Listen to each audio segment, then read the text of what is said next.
Well, hey there, and welcome to Unmistakably You. I'm Amy. Happy Wedding Wednesday.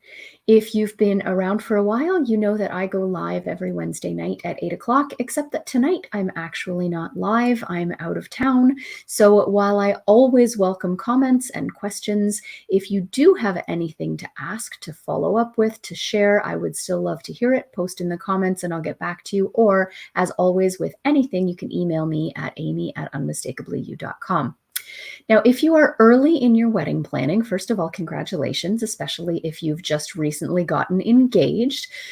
The first thing that probably pops into your mind after you're finished freaking out is, oh my gosh, how much is this going to cost me? And we all know that budget is a four-letter word in wedding world. So I want to encourage you, first of all, to set a realistic budget. If you need help with that, we have a workshop coming up in a couple of weeks. So pop on over to our website and sign up.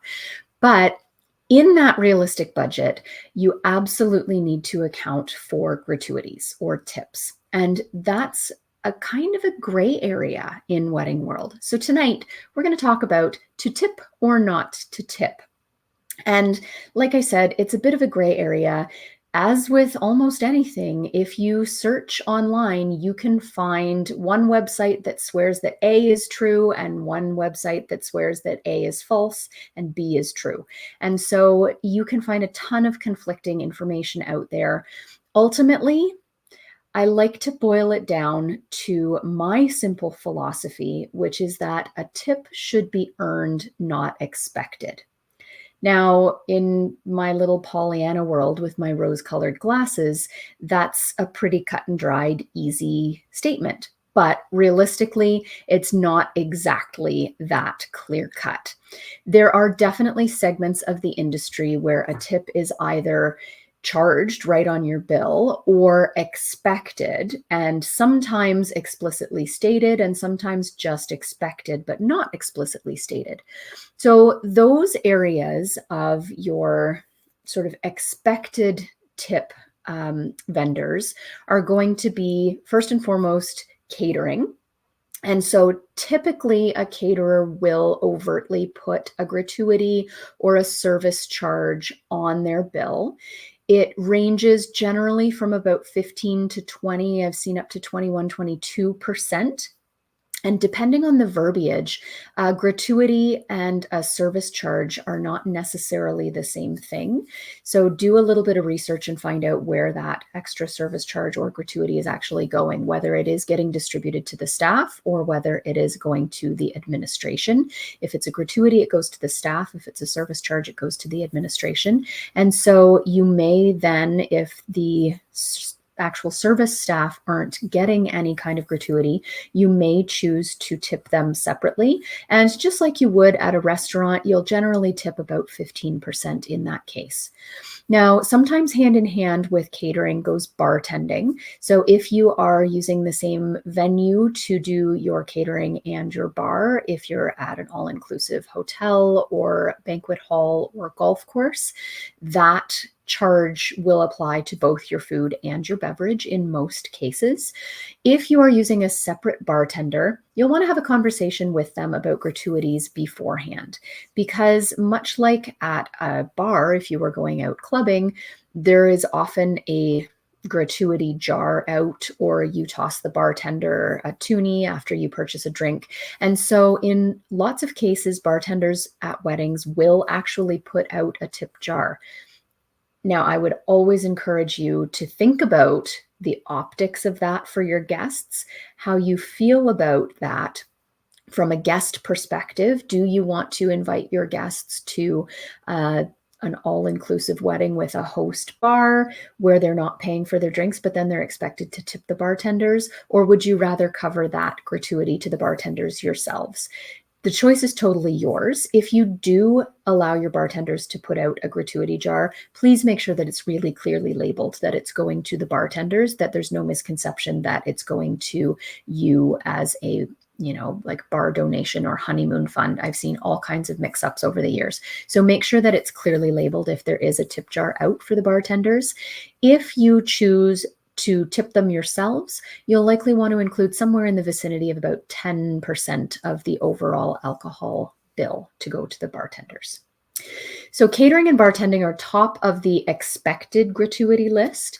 Then it would be followed by hair and makeup. And again, just like if you were going to a salon, you would tip your stylist. And so that is generally expected as well with on-site or salon services on the day of your wedding. And just like if you were going to get your hair done on a regular day, you'd likely tip around 15%. Limo drivers, shuttle drivers, transportation providers of any kind, oftentimes the company will quote their prices plus tax and tip. And the expectation then is that you will hand a tip directly to the driver. Make sure that you clarify that, read over your contract, see what it says, and also double check your invoice to see whether or not there's already a gratuity included on there.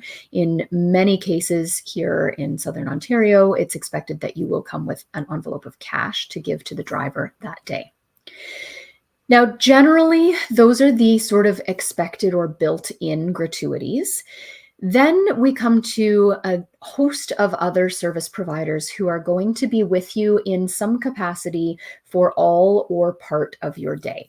And so I'm talking about wedding planners, photographers, videographers, DJs, band leaders, officiants for the most part. So those are the ones who are likely going to have FaceTime with you on the day. They're going to influence your experience of the day. They're providing your lasting memories in the case of photography, videography. They're helping things flow smoothly in the case of wedding coordinators. They've helped you plan the entire wedding in the case of planners. Officiants are, of course, handling the legal part of the day that is really the reason. Otherwise, you're just throwing a big party. And so you'll want to think, oh, and sorry, musicians are kind of creating the atmosphere for the party part of the evening, which is definitely a huge part of the night. So you want to think about whether or not those providers are deserving of a tip. I, again, fall back on my a tip should be earned, not expected. None of those service providers in most cases will request a gratuity or build one into their bill. There is absolutely all kinds of stuff out online that says if you own the business, you don't get a tip, but your lowly minion employees should get a tip. I can't speak to anyone else's business practice. I know that I don't build a gratuity into my pricing. I charge for the number of hours that we tend to provide, and that's how my pricing structure works. So would those vendors who are there on your day interacting with you absolutely appreciate a tip? Sure. Would they expect one? Never. So that's completely discretionary in my opinion. And if you do choose to tip those vendors, you may choose to wait until after the wedding to reward those who went above and beyond and who truly exceeded your expectations. You may choose to put something in an envelope that morning and distribute it throughout the day. It's totally up to you. If you do choose to give those vendors a gratuity, generally speaking, again, somewhere between 10 and 15% is appropriate. I have also received lots of gratuities that are non-monetary. So I have gotten gift cards for Starbucks or Tim Hortons or the LCBO, or for a massage, which is always appreciated, or for all kinds of things, like a restaurant that my clients know that I like. I've also been given physical gifts. I've been given a bottle of wine. I have a wicked awesome mug that has my face on it, which a couple got me this past year.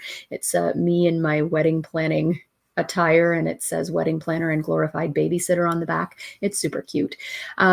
So absolutely, those kinds of things are appropriate and appreciated. But again, you do not need to feel like you have to tip these people. Nobody is going to expect it. And if you are looking for non-monetary ways to show your appreciation, and this extends to any service provider, so even the ones that you may not see on the day. So florists, for instance, they may drop off your flowers and be gone in 2 minutes. Decorators are often working long hours the day before and then coming back at the end of the night after all of the guests and yourselves have left. So you may not see those people. You may not see the baker who made your cake or did your dessert table on the day. But all of those service providers, whether or not you're interacting with them on the day or you never see them, absolutely would appreciate any kind of an appreciation token, whether it's monetary, whether it's a gift, or whether it's really even just a sincere thank you note expressing something personal and kind and, telling that vendor how their experience with you, how your experience with them was amazing. You can take those words and put them into a brilliant review online.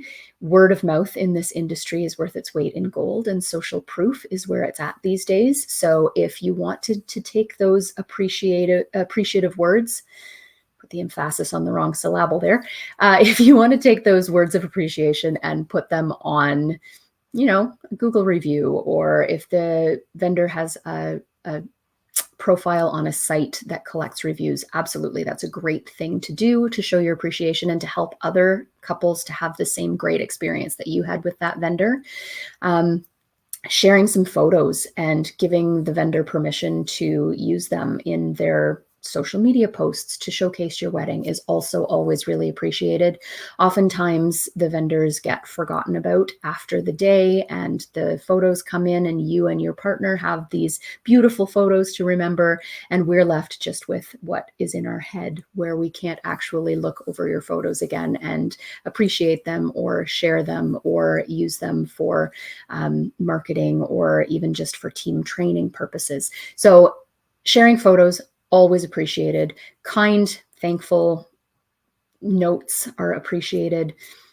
Gifts and tips, sure, absolutely. But for most sectors of the industry, I think a lot of people that I work with tend to kind of subscribe to the same philosophy that I do, which is that a tip should be earned, not expected.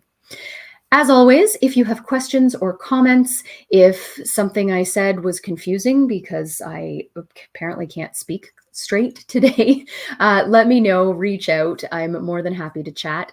And if you are looking for a little bit more guidance on your budget, don't hesitate to sign up for that budget workshop that's happening on February 20th. We do have a couple of spaces left and we'd love to see you there.